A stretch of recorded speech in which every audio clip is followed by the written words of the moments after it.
Wife అంటే ఇంట్లో పని చేయడానికి మాత్రమే కాదు, ఈ రీజన్స్ వల్ల డివోర్స్ అడిగితే డివోర్స్ రావు అని. భార్య అంటే పని మనిషి కాదు, నీ జీవిత భాగస్వామి.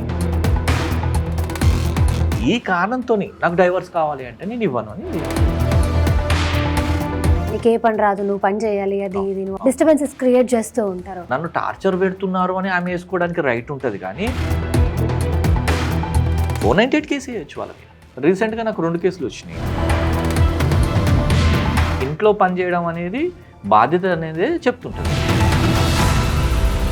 సార్, ఇప్పుడు హస్బెండ్ అండ్ వైఫ్ డివోర్స్ కేసులో రకరకాల మార్పులు జరుగుతున్నాయి. అండ్ ఈ మధ్య సుప్రీంకోర్టు ఇంకొక తీర్పు ఇచ్చింది. వైఫ్ అంటే ఇంట్లో పని చేయడానికి మాత్రమే కాదు, ఈ రీజన్స్ వల్ల డివోర్స్ అడిగితే డివోర్స్ రావు అని చెప్పి చెప్పడం జరిగింది. సో అసలు దాని గురించి ఎగ్జాక్ట్గా ఏంటి, అండ్ ఈ చట్టాలు ఎవరెవరికి వర్తిస్తాయి? అంటే సుప్రీంకోర్టు సీరియస్గా చెప్పింది ఏంటంటే, భార్య అంటే పని మనిషి కాదు, నీ జీవిత భాగస్వామి. పని మనిషిలాగా నువ్వు ట్రీట్ చేసి దాన్ని క్రుయాలిటీ కింద జమ కట్టి డైవర్స్ కావాలని మీరు సుప్రీంకోర్టు దాకా వచ్చినారు. కాబట్టి నేను ఈ పని ఇంట్లో చేయట్లేదనే కారణాలను పెట్టుకొని క్రుయాలిటీ కింద నీకు డైవర్స్ ఇవ్వను అని జడ్జి గారు చెప్తారు. అంటే ఒక అమ్మాయి మధ్యలో జరిగిన ఇష్యూస్లో, వైఫ్ అండ్ హస్బెండ్కి జరిగిన ఇష్యూస్లో భర్త ఏం చేస్తాడంటే, అమ్మాయి ఇంట్లో పని చేయట్లేదు, ఇది క్రుయాలిటీ కింద డైవర్స్ ఇవ్వండి అని లోయర్ కోర్టు, హైకోర్టు, సుప్రీంకోర్టు వరకు వస్తాడు. సుప్రీంకోర్టు జస్టిస్ సంజయ్ గారు, విక్రమ్ సార్ గారు బెంచ్ వెరిఫై చేసిన తర్వాత, అతని ప్లీ విన్న తర్వాత, క్రుయాలిటీ కిందికి ఇంట్లో పని చేయకపోతే అది క్రుయాలిటీ కిందికి రాదు, కావున నేను డైవర్స్ ఇవ్వను. కానీ నువ్వు చేసుకున్నది పని మనిషిని కాదు, నీ జీవిత భాగస్వామిని.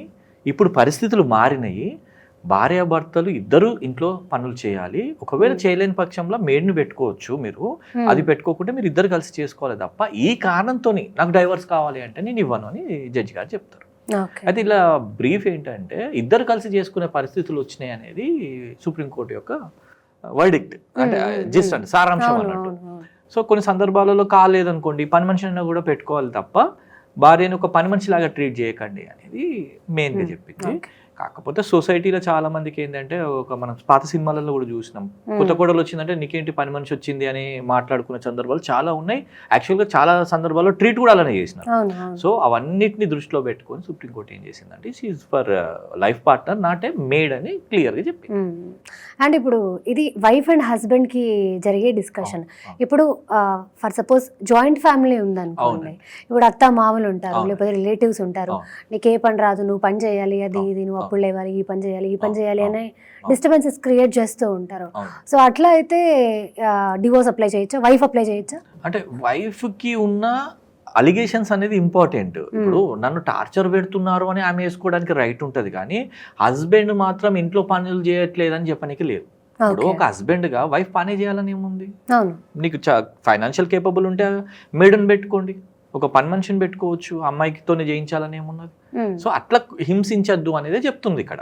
అమ్మాయికి మాత్రం అత్తగారు హింసిస్తున్నారు, ఇంట్లో పని చేయట్లేదు, ఏం పెట్టుకోవట్లేదు, నువ్వేం చేయట్లేదు అంటే మాత్రం ఈమె అడిగే డైవర్స్. వాళ్ళు టార్చర్ పెడుతుంటే మాత్రం ఏం 498 కేసు వేయచ్చు వాళ్ళ మీద, క్రిమినల్ కేసు పోలీస్ స్టేషన్లో వేయచ్చు. రీసెంట్గా నాకు 2 కేసులు వచ్చినాయి. ఒకటేమో అమ్మాయి పని చేయట్లేదు, హస్బెండ్ డైవర్స్ చేస్తాడు. వాస్తవంగా ఆమె కొంచెం ఒబేసిటీ ఉంటుంది, హెల్త్ ఇష్యూ ఉంటుంది. అమ్మాయి కూడా అదే అంటుంది, నేను లేవని వరకు అవన్నీ తనే చేస్తారంటారు, డైవర్స్ చేసిండ్రు, అదొక ఇష్యూ నా దగ్గర ఉంది. జనరల్గా జరుగుతాయి ఇవన్నీ. ఒక సందర్భంలో ఏంటి అంటే, బాధాకరమైన సందర్భం, అమ్మాయి ఏంటి క్యాబ్జెమ్లో ఏదో కంపెనీలో పని చేస్తుంది, 11 వరకు 12 PM అంటే 12 అంటే ఎర్లీ అంటే నైట్ వస్తుంటుంది అన్నట్టు, ఆమె సెకండ్ షిఫ్ట్ రావాలి, వాషింగ్ మిషన్ వేసి పండుకోవాలి, పొద్దున్న లేవగానే ఆయన బట్టలు చూస్తాడు అన్నాడు. అరే వాషింగ్ మిషన్ వేయలేదని మాట పెరుగుతుంది, అబ్బాయి అమ్మాయిని కొట్టేస్తారు, ఇద్దరు ఏడ్చి మా దగ్గరకు వచ్చారు. ఏంటి అంటే ఇలా అయింది అని. ఈ సెకండ్ కేసులో నాకు అర్థమైంది అంటే, ఒక చిన్న వాషింగ్ మిషన్ నైట్ వేయలేదు, దానికి మీరు కొట్టడం ఎందుకు, ఇంత దూరం వచ్చిన లేదు సార్ నాకు డైవర్స్ కావాలని అబ్బాయి అమ్మాయి. కాకపోతే మాకు అర్థమయ్యేది ఏంటంటే, కొన్ని చిన్న విషయాలలో డైవర్స్ తీసుకోరు అన్నట్టు, కౌన్సిలింగ్ చేసి పంపిస్తాము, ప్రతి ఒక్క కేసుని మేము డైవర్స్కి కన్వర్ట్ చేయలేము, అర్థమైపోతుంది ఇట్లా తీసుకుంటారు, ఈ కేసులో వీళ్ళు కొట్లాడుకొని, అంటే ఆ డైవర్స్కి ఈ రీజన్ సరిపోదు, వీళ్ళు చిన్న కొట్టుకుంటారు కానీ వీళ్ళు డైవర్స్కి పోరని మాకు అర్థమైపోతుంది. అట్లాంటి సందర్భం వాళ్ళిద్దరిని కౌన్సిలింగ్ చేసి పంపించాను. అంటే ఇప్పుడు మనిషి అంటే హస్బెండ్ యొక్క దృక్పథం మారాలి, వైఫ్ అంటే పని మనిషి కాదు, లైఫ్ పార్ట్నర్ అనేది కలిగితే సొసైటీ బాగుంటుంది. అండ్ ఇప్పుడు ఇద్దరు జాబ్స్ చేసే వాళ్ళు ఉంటారు. అవునండి. సో జాబ్స్ చేసే వాళ్ళు ఉన్నప్పుడు ఒకరికొకరు సపోర్ట్ చేసుకోవడం 100%. better. సో దీనికి ఏమైనా కొత్త చట్టం వచ్చే అవకాశం ఉందా? అంటే ఇప్పుడు ఇక్కడ సుప్రీంకోర్టు చెప్పింది అదే, ఇద్దరు పని చేసుకోండి అనే చెప్పింది, కానీ దాని గురించి లొల్లి పెట్టుకొని డైవర్స్ తీసుకోవద్దు, నేను డైవర్స్ ఇవ్వననే చెప్పింది సుప్రీంకోర్టు. వాళ్ళిద్దరు అంటే ఆయన ప్లీ ఏం చేశాడు, నాకు డైవర్స్ కావాలని చేశాడు.